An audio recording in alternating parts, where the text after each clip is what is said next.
आज के समय में तेज रफ्तार जीवन, संवाद की कमी और बदलती पीढ़ियों की सोच के कारण रिश्तों में पहले जैसी मजबूती नहीं रह गई है। छोटी बातों पर बढ़ते तनाव और समझ की कमी रिश्तों को टूटने की स्थिति तक पहुंचा देती है। ऐसे दौर में प्री वेडिंग काउंसलिंग और पारिवारिक संवाद की जरूरत पहले से ज्यादा महसूस की जा रही है। इसी महत्वपूर्ण विषय को केंद्र में रखते हुए देहरादून में हरिद्वार रोड स्थित संस्कृति विभाग के प्रेक्षागृह में विचारों के अविरल प्रवाह गंगा धारा का दूसरा संस्करण आयोजित किया गया।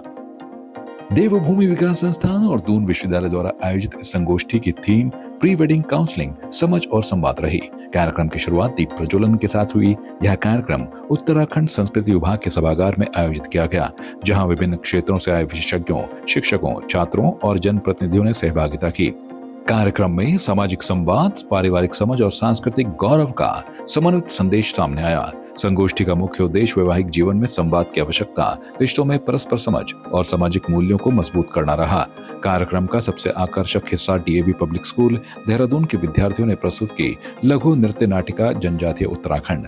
बच्चों ने मंच पर उत्तराखंड की 5 प्रमुख जनजातियों जौनसारी, भूटिया, थारू, बोक्सा और राजी के पारंपरिक जीवन, वेशभूषा, संस्कृति, व्यवसाय और लोक कला को प्रभावी शैली में दर्शाया। इस प्रस्तुति का उद्देश्य जनजातीय समाज की विरासत और जीवन शैली को नई पीढ़ी तक पहुंचाना था। नृत्य नाटिका में सबसे भावुक दृश्य वह रहा जिसमें पर्यावरण संरक्षण का प्रतीक स्वर्गीय गौरा देवी और मातृभूमि की रक्षा में अपने प्राणों का बलिदान देने वाले स्वर्गीय माधव सिंह भंडारी के जीवन प्रसंगों का मंचन किया गया। इस दृश्य ने सभागार में उपस्थित दर्शकों को भावुक कर दिया और उत्तराखंड की सामाजिक सांस्कृतिक चेतना की गहराई का एहसास कराया। अपना सब कुछ न्यौछावर कर दिया। मेरा जन्म उस मिट्टी में हुआ जहां हर माँ अपने पुत्र को शौर्य का आशीर्वाद देती है, जहां हर घाटी, हर नदी, हर हवा वीरता की गाथा सुनाती है। मैं वही माधो सिंह हूँ जिसने तिब्बत के साथ हुए युद्ध में अपनी वीरता और रणनीति से दुश्मनों को पीछे हटने पर मजबूर कर दिया।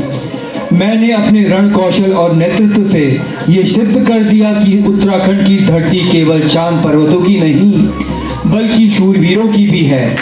मेरे लिए देश और राज्य की मर्यादा सबसे ऊपर थी और जब उस मर्यादा की रक्षा के लिए अपने ही पुत्र का बलिदान देना पड़ा तो मैंने बिना डगमगाए कर्तव्य निभाया।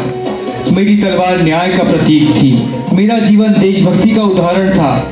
आज जब मैं इस मंच पर खड़ा हूँ तो मैं हर युवा से यही कहना चाहता हूँ, जब भी मातृभूमि पुकारे तो सोचो मत, कदम बढ़ाओ, क्योंकि यही सच्ची वीरता है। जय मातृभूमि, जय उत्तराखंड। मैं गौरा देवी हूँ। उत्तराखंड के पहाड़ों की सामान्य थी, परंतु पर्वतों व हरे भरे पेड़ पौधों के संरक्षण की पहल करने वाली असाधारण महिला। जब हमारे पहाड़ों के जंगलों पर कुल्हाड़ियां चली तो मैंने इन पेड़ों को कटने से बचाने के लिए यह कहते हुए इन्हें अपने कंठ से लगा दिया, पहाड़ हमारे हैं, ये पेड़ हमारे भाई हैं, इन्हें कोई नहीं काट सकता। गांव के पुरुष बाहर थे, अपने पहाड़ों की प्राकृतिक संपदा पर मंडरा रहे संकट को देखकर भी गांव की सभी महिलाएं मौन कैसे रह सकती थी। ऐसी स्थिति में इन पेड़ों, इन जंगलों को बचाने के लिए मैंने सभी महिलाओं को पुकारा।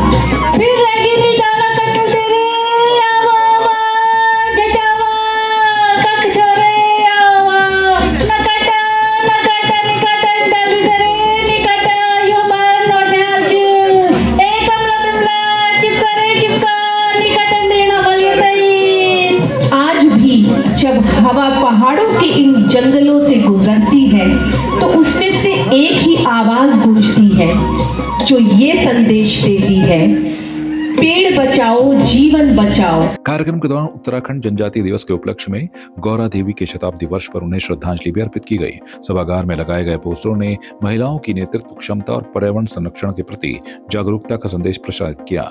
इस अवसर पर डीएवी की प्रधानाचार्य शालिनी समाधिया के साथ अपने जीवन में लंबा और सफल वैवाहिक जीवन निभाने वाले 5 आदर्श दंपतियों और उनके परिवारों को सम्मानित किया गया। सम्मान पाने वालों में राकेश ओबराय, वीरेंद्र सिंह कृशाली, जगमोहन सिंह राणा, मनोहर सिंह रावत और खुशहाल सिंह पुंडीर शामिल रहे। कार्यक्रम में इन सभी को आदर्श पारिवारिक मूल्यों और सामाजिक योगदान के लिए विशेष सम्मान प्रदान किया गया। कार्यक्रम में अतिथियों ने 2 महत्वपूर्ण पुस्तकों का संयुक्त रूप से विमोचन भी किया। पहली पुस्तक गंगधारा, संस्कृति से सतत विकास है, जिसे प्रोफेसर सुरेखा डंगवाल और प्रोफेसर सुधांशु जोशी ने लिखा है। दूसरी पुस्तक प्री वेडिंग काउंसलिंग पर आधारित है, जिसे प्रोफेसर राजेश भट्ट ने तैयार किया। दोनों पुस्तकों का उद्देश्य सामाजिक संवाद, सांस्कृतिक समझ और पारिवारिक मूल्यों को मजबूत करना है। इस अवसर पर देवभूमि विकास संस्थान के मुख्य ट्रस्टी कृति रावत ने विभिन्न वर्गों के बीच कराए गए सर्वे की रिपोर्ट भी साझा की, जिसमें युवाओं की सोच, संवाद की आवश्यकता और पारिवारिक अपेक्षाओं से जुड़े महत्वपूर्ण निष्कर्ष सामने आए। कार्यक्रम में मुख्य अतिथि के रूप में पूर्व मुख्यमंत्री और हरिद्वार सांसद त्रिवेंद्र सिंह रावत उपस्थित रहे, जबकि विशिष्ट अतिथि के रूप में विधायक उमेश शर्मा काऊ, विनोद चमोली, बृजभूषण गैरोला, सविता कपूर, साहित्य परिषद के उपाध्यक्ष मधु भट्ट और पूर्व मेयर सुनील उनियाल गामा मंच पर मौजूद थे। कार्यक्रम में उपस्थित हरिद्वार सांसद और पूर्व मुख्यमंत्री त्रिवेंद्र सिंह रावत ने प्री वेडिंग काउंसलिंग के महत्व पर जोर देते हुए कहा कि संवाद ही सफल दाम्पत्य की कुंजी है। उन्होंने सामाजिक संरचना को मजबूत बनाने में ऐसे कार्यक्रमों की उपयोगिता को रेखांकित किया। ये जो प्री वेडिंग काउंसलिंग पर जो यहाँ पर विमर्श चल रहा है, ये समाज में जो आज हम देखने में आ रहे हैं कि भारतीय समाज में भी जहाँ पर तलाक शब्द कहीं है ही नहीं, उसकी वो आज बढ़ रहा है, परिवारों में दरारें बढ़ रही हैं। उस दृष्टि से ये प्रोग्राम यहाँ पर किया गया है, जिसमें तमाम कुछ परिवार बुलाए गए हैं, कुछ छात्र और छात्राएं बुलाई गई हैं, ताकि उनकी भी विचार जान लिए जाएं और जो हमारी परिवार व्यवस्था रही है, जो हमारी परिवार व्यवस्था है, उससे भी उनको अवगत कराया जा सके और उसके प्रति उनको तैयार किया जा सके। कार्यक्रम में उपस्थित दून विश्वविद्यालय के कुलपति प्रोफेसर सुरेखा डंगवाल ने कहा कि आज के आयोजन में कई अनुभवी मनोचिकित्सक, मनोवैज्ञानिक और सामाजिक विशेषज्ञ शामिल हुए हैं। वे इस चर्चा में यह महत्वपूर्ण विषय उठाएंगी कि ईगो, पहचान के टकराव और संवाद की कमी के कारण परिवार क्यों टूटने लगते हैं। ये कार्यक्रम बहुत ही रेलेवेंट है, बहुत महत्वपूर्ण है और ऐसा नहीं कि आज जनरेशन का हम केवल उसी को इसका दोष दें।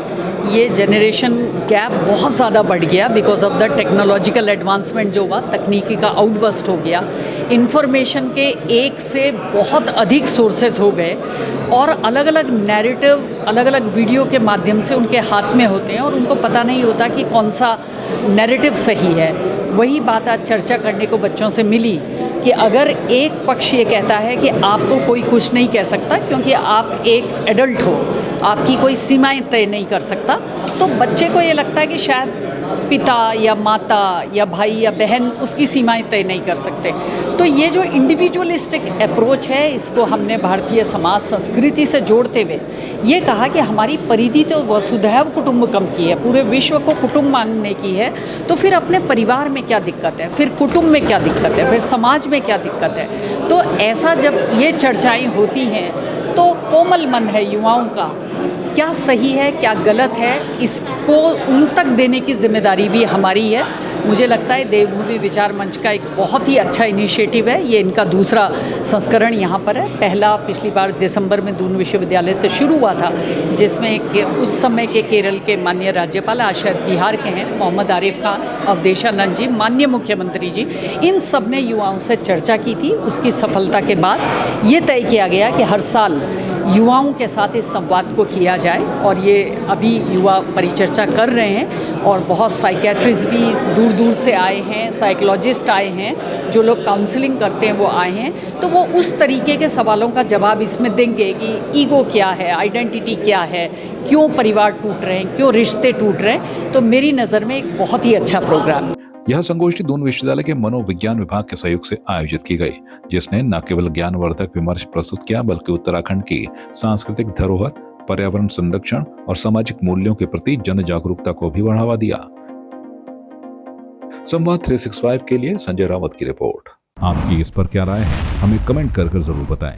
इसके साथ ही आप हमारे YouTube चैनल को सब्सक्राइब कीजिए। आप हमें Facebook, Instagram, Twitter पर फॉलो भी कर सकते हैं और संवाद 365 के साथ एक क्लिक में जुड़ने के लिए डाउनलोड कीजिए संवाद 365 ऐप।